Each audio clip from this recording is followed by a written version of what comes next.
estamos conectados con alguien que sabe mucho más que nosotros, claramente. Estamos conectados con Daniel Stico, que no solo es economista, sino también editor de Infobae, a quien un medio a quien recurrimos permanentemente para entender a la Argentina. Daniel, es un placer tenerte de este lado. Raúl Vázquez y mi nombre. ¿Cómo estás? ¿Qué tal, Raúl? Un gusto, al contrario, el placer es mío estar en tu programa. Muchísimas gracias, viejo, muchas gracias. Bueno, nada, la pregunta es casi la de un ciudadano común. Digo, vos ves luz al final del camino? Y si es luz, ¿es una buena luz o será el tren que viene de frente? Digo, ¿cómo ves la economía argentina? Que está compleja, hay mucha gente al costado del camino, la clase media está sufriendo mucho, las tarifas aumentan mucho y los precios tal vez no tanto, pero los sueldos menos. Digo, ¿cómo estás viendo esta situación desde lo macro y lo micro, no? Sí, claramente el cuadro es complejo porque la Argentina viene de una acumulación de décadas de atraso y cada vez te vas anestesiando y acostumbrando a estar cada vez más bajo. Y entonces cada vez que ocurren estos cimbronazos de sinceramiento de variables, como fue primero el salto cambiario de un ficticio 330 a 800 y de pagar menos del 5 o 10% del costo de los servicios de públicos a pasar a pagar el 70-80%, o sea, aumentos 5 o 6 veces en términos reales, y claramente impacta en los bolsillos. Sí, claro. Y cada uno en menor intensidad o mayor intensidad en el caso de los sectores más acomodados o clases medias, porque es donde los subsidios o la eliminación de los subsidios han pegado más directamente. Ahora bien, cuando estás en un proceso de cambio tan disruptivo, tan drástico como ocurre históricamente cada tanto en la Argentina, fue al comienzo de la salida de la hiper, fue a la salida del cepo cambiario inicial del 2015 que había puesto Cristina en 2011, y ahora en el 2020, fin del 2023, principio del 2024, tenés esta dicotomía. Por un lado te encontrás con economistas y con indicadores que dicen, che, parece que lo peor ya pasó y que hay señales de que se ve esa luz al final del túnel, y hay otros que siguen comparando con el año anterior, Claro. y entonces le achacan las diferencias respecto del año anterior al ajuste. Yo Y siempre digo que digo, los números pueden ser buenos o malos de acuerdo a quien los lea, ¿viste?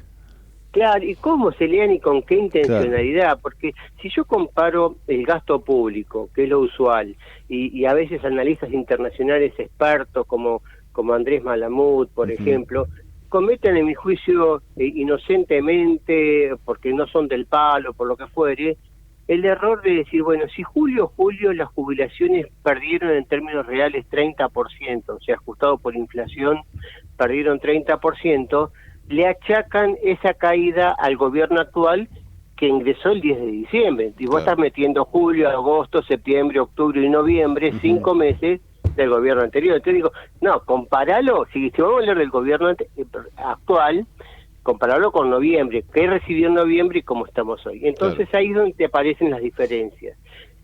Hoy, para no irme por las ramas, te diría, hay indicios de claras mejoras de diversos indicadores, de los sociales como la confianza del consumidor, la confianza del gobierno que mide la Universidad de Ditela, otras consultoras que miden la imagen positiva de varios funcionarios del gobierno, y también indicadores de actividad real que están diciendo, bueno, lo peor se tocó en abril, y entonces cuando vos ves mayo contra abril, junio contra mayo, julio contra junio, y así sucesivamente, se ven varios meses de mejora, que incluso recientemente, vos sabés que hace un mes, la Bolsa de Rosario, junto con la Bolsa de Santa Fe, contrató al economista Juan Mario Jorrat, que es un econometrista de renombre internacional, que era de la Universidad Nacional de Tucumán, y empezó a elaborar lo que se llamaba el índice coincidente y el índice líder, esos indicadores que toman más de 190 series, y te están diciendo, che, ¿la economía está saliendo o está profundizando la recesión?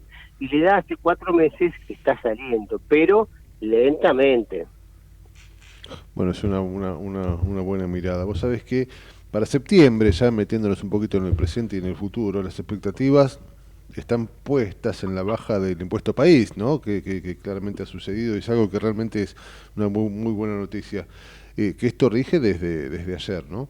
Y esto el gobierno espera que se traduzca de alguna forma en una baja de precios.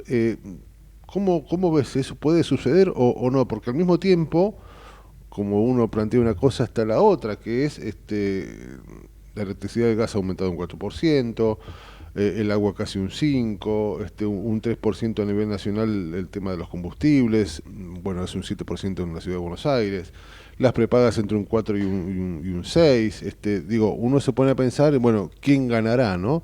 Y eso obviamente va a repercutir sin duda en el bolsillo de la gente. ¿Qué respuesta tenés a esta cuestión del impuesto país, que claramente es una buena noticia, pero podrá de alguna forma, digo, hacer que esto se traduzca en la baja de precios?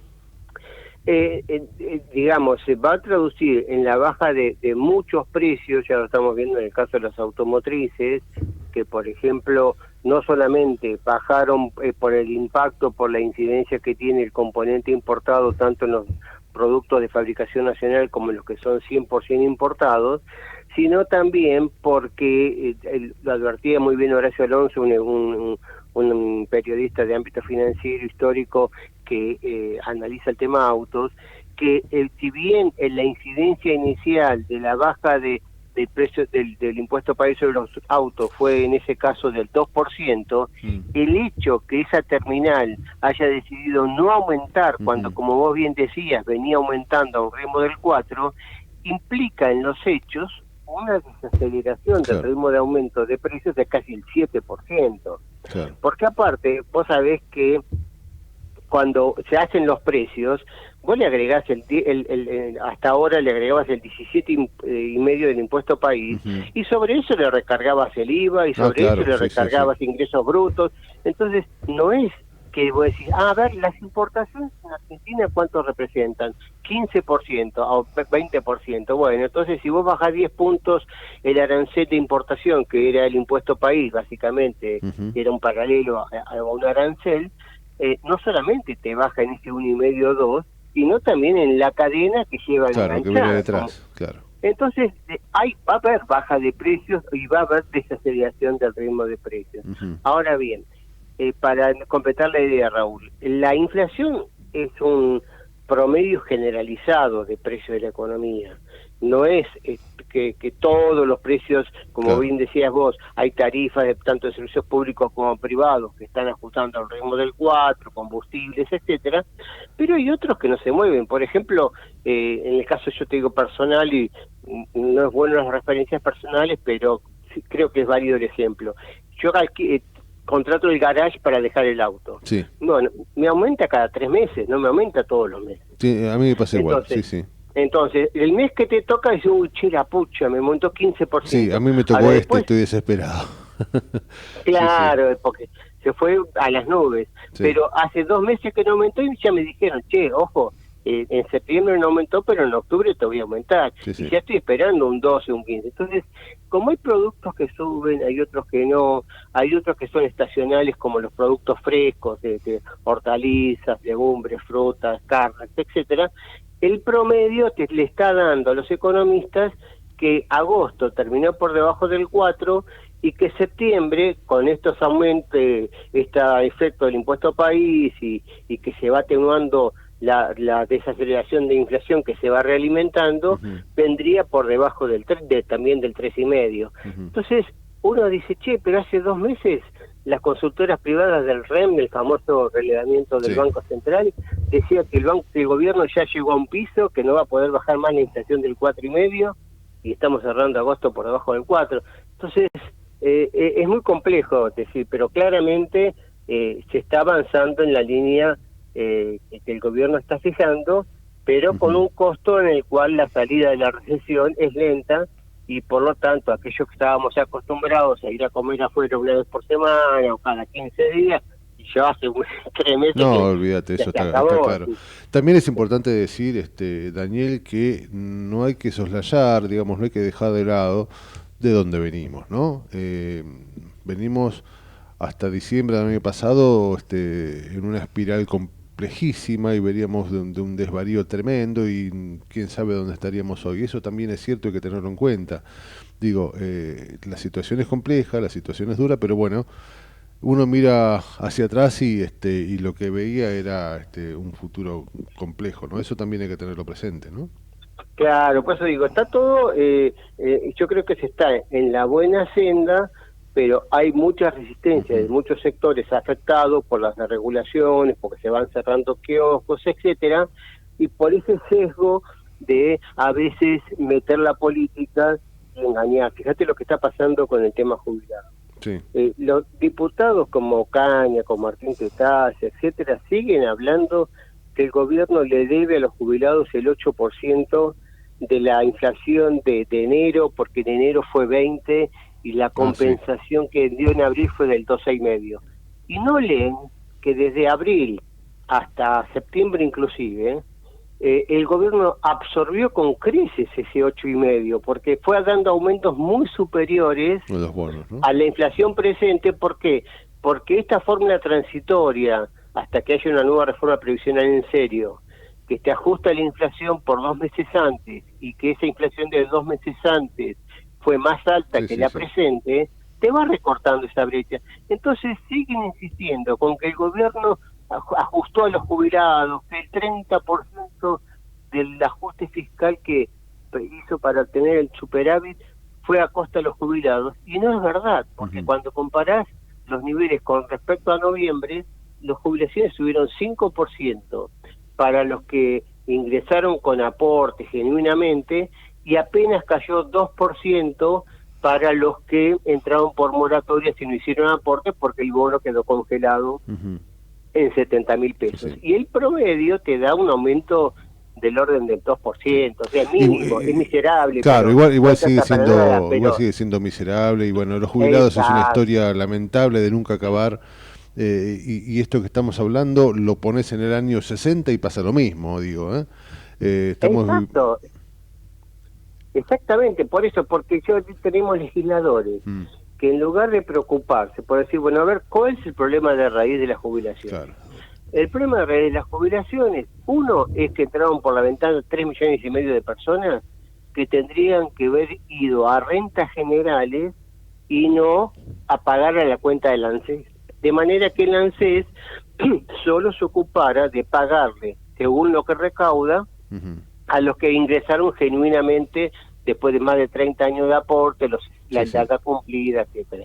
Y los otros por rentas generales, porque yo estoy totalmente de acuerdo. Vos no podés a un adulto mayor que porque trabajó negro, porque el empleador no le hizo los aportes, por 20.000 factores perfectamente justificables, quedó desamparado. Bueno, hay que darle una asistencia, pero no se lo cargues en la cuenta del ANSES. Lo mismo la UH. ¿Por qué la asignación universal por hijo tiene que estar en cabeza del ANSES y no en cabeza de rentas generales?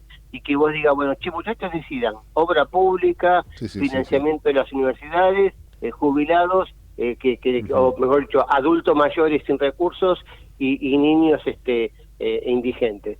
Pero no me afecté la cuenta previsional, número uno. Número dos, vos ves permanentemente en la preocupación de los legisladores, tanto del PRO como del radicalismo, como de la Libertad Avanza, como de Nini, que hablas del kirchnerismo, presentando propuestas claras para blanquear el empleo negro, para que haya más aportantes. No. O sea, aparecen... Y ese es un gran tema, ese es un gran tema, porque seguramente la cantidad de trabajadores que hay por jubilados es mínima respecto de lo que debería haber, ¿no?